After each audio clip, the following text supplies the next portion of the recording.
sempre é livre para escolher. Não existe coerção irresistível. Não existe isso. E a liberdade, no caso de espíritos obsessores, ela se exerce quando eu mudo a minha vontade.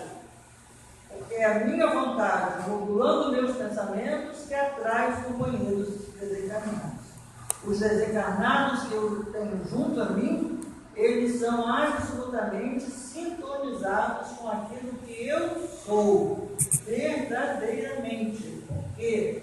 Porque percebem o teor do meu pensamento. E o teor do meu pensamento revela quem eu sou.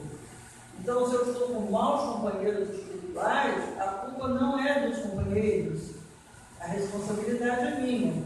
Quando eu mudar a minha sintonia mental, eles vão procurar outras que sintonizem com eles e vão me abandonar. Tá certo? E nas sessões de desobsessões, muitas vezes o obsessor diz assim, conversando com o doutrinador, ele diz para o doutrinador assim: ok, eu vou deixar o fulano, mas você está perdendo o seu tempo, porque tem um monte de outros que não ocuparam o meu lugar, porque ele me chama, ou ele me chama, ou ela me chama. Então é preciso que a gente entenda muito bem o que está dito aí. O homem pode encerrar ouvidos à voz oculta que lhe fala no íntimo, ou seja, a influência espiritual, como pode cerrá-los à voz material daquele que lhe fala ostensivamente. Eu sempre posso dizer, não faço, não quero, não vou seguir. Tranquilo, gente? Com o livre-arbítrio, o homem deixa de ser simples máquina, atuando por efeito de um impulso, independentemente de sua vontade, para ser um ente racional que ouve, julga e escolhe livremente de dois conselhos.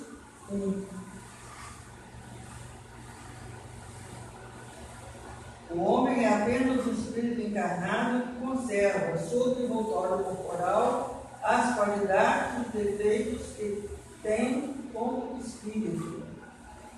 Consequentemente, as faltas que cometemos têm por fonte primária a imperfeição em nós. Quem está com o livro está lendo a seguinte frase: a imperfeição do nosso próprio espírito. Por que eu falei isso? Quem quer me dizer por que eu falei? A imperfeição que existe em nós. Como matéria. O nosso espírito, a impressão que a gente é o corpo, o espírito é outra coisa. Em nós é no próprio espírito. Exatamente. Os textos, isso é texto muito antigo. Os textos antigos traziam assim, do espírito. Não, espírito de André Luiz, espírito de fulano. O livro moderno já traz assim, pelo espírito de André Luiz. E aí, o mesmo tipo de erro. Eu não tenho um espírito, eu sou um espírito. Então a frase certa é: por fonte primária é a imperfeição que existe em mim.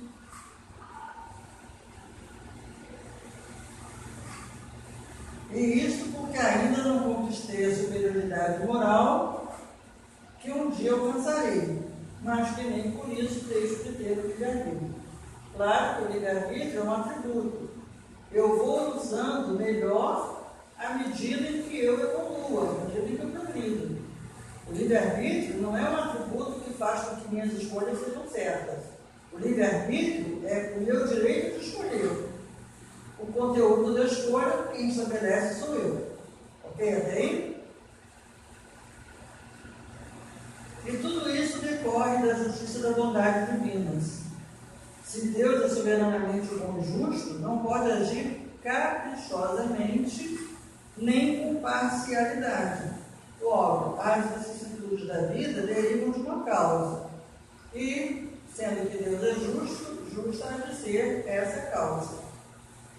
A causa sempre é justa, porque fui eu que escolhi. A justiça é perfeita. Não há um juiz que me impõe uma pena. Aquilo que eu vou colher depois, eu escolhi agora. Conforme a escolha que eu faço agora, vai ser o meu depois. Ok? Certo?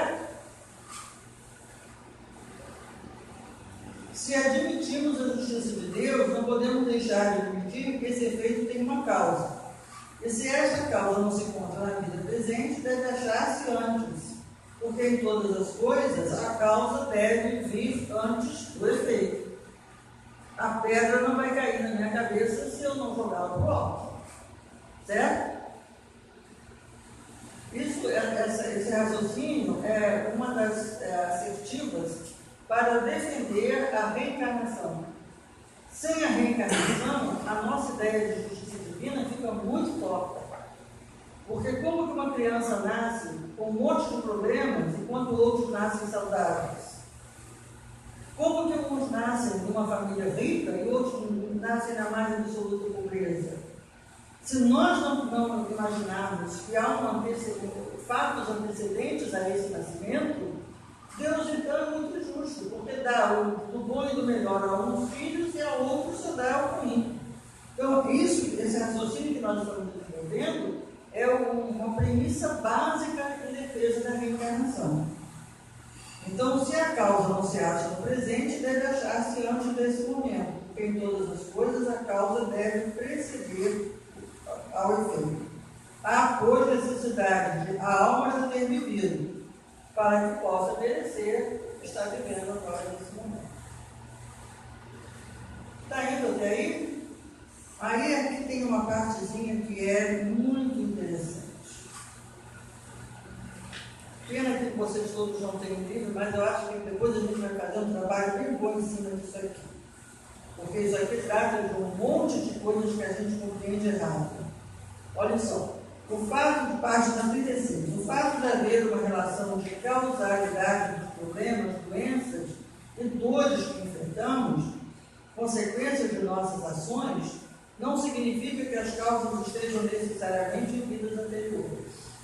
Muitos males que nos afligem têm origem em nosso comportamento na vida atual.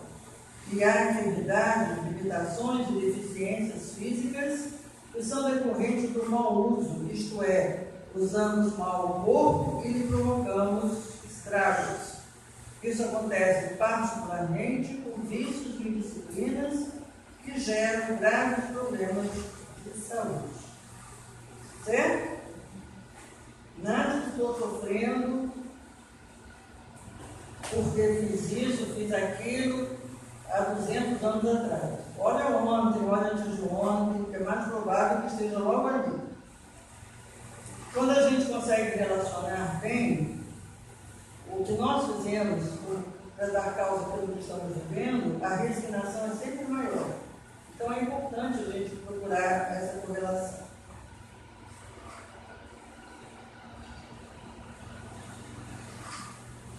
Vemos assim que há uma relação de causalidade entre o mal que praticamos e o mal que sofremos depois. Detesto a palavra mal, mas vamos lá. O prejuízo que impomos ao semelhante é débito em nossa conta, na contabilidade divina. Entretanto, é oportuno lembrar que não devemos confundir a lei de causa e efeito com a pena ditatorial, ou com a legislação de Moisés que preconizava dente por dente e olho por olho. Lembra que nós falamos disso aqui a semana passada? Hoje eu tenho uma filha mal criada, porque ontem eu fui a... né? Lembra? É isso que está dizendo que isso aqui não existe. O que nós vamos encontrar é sempre uma circunstância em que viveremos a mesma emoção que provocamos. Entenderam bem isso? Nós vamos viver, em algum momento, amanhã, depois ou outra vida, circunstâncias que vão nos provocar a mesma emoção. E é vivendo essa emoção em mim que eu avalio que resultado ela teve quando eu a provoquei no outro. E aí eu mudo a minha maneira de proceder. Então, nesse momento eu aprendi. Porque então nunca mais eu agirei no sentido de colher aquele resultado. Então nós não somos vítimas da vida, do destino, da fatalidade ou de qualquer outra fonte que nos imponha sofrimento. Não existe sofrimento para nenhum de nós. Existem fatos a serem vividos. Por quê? Porque precisamos tirar lições que esses fatos nos oferecem. Tiraremos ou não as lições dependendo de como nós encaramos o fato. É como termos um livro diante de nós. Eu posso pegar o livro, abrir e aprender tudo que ele contém, ou abrir, ler e não aprender nada, ou sequer abrir. A vida é essa chance de aprendizado. E cada um de nós aproveita melhor ou pior a partir da própria escolha. Tá bom? Então eu vou ler para vocês 3 histórias. Quem tiver o livro pode até fechar, porque a história é fácil de acompanhar. Para nós entendermos como que funciona a ação e reação, a causa e o efeito. Eu já tinha lido essa história em algum outro livrinho, então vamos lá. O rio transbordado. Aqui e ali, na crista espumosa da corrente pesada, boiavam animais mortos ou deslizavam toras e ramos. Vazantes em torno davam expansão ao crescente lençol de água barrenta. Famílias inteiras abandonavam casébrios sob a chuva, carregando árvores espantadiças quando não estivessem puxando algum cavalo mau. A inundação foi terrível, né? Quirino, um barqueiro de 26 anos, que o sol e o sertão haviam enrijecido, ruminavam um plano sinistro. Não longe, numa casinhola, vivia Licurgo, conhecido usurário da redondeza. Todos o sabiam proprietário de pequena fortuna. Ninguém, no entanto, poderia avaliar a extensão, porque sozinho envelhecera e sozinho atendia às próprias necessidades. O velho dizia Quirino de si para consigo: será atingido na certa. Ele pensou: a água vai inundar a casa do Licurgo. E aí ele correu lá e bateu na porta: seu Licurgo. E apareceu o velhinho, assombrado à porta, e ele disse ao velhinho: se o senhor não quer morrer, não demore. Mais um pouco de tempo e as águas chegarão. Todos os vizinhos já foram. Mas o velhinho disse: não vou. Moro aqui há muitos anos. Tenho confiança em Deus e no rio. Não sairei.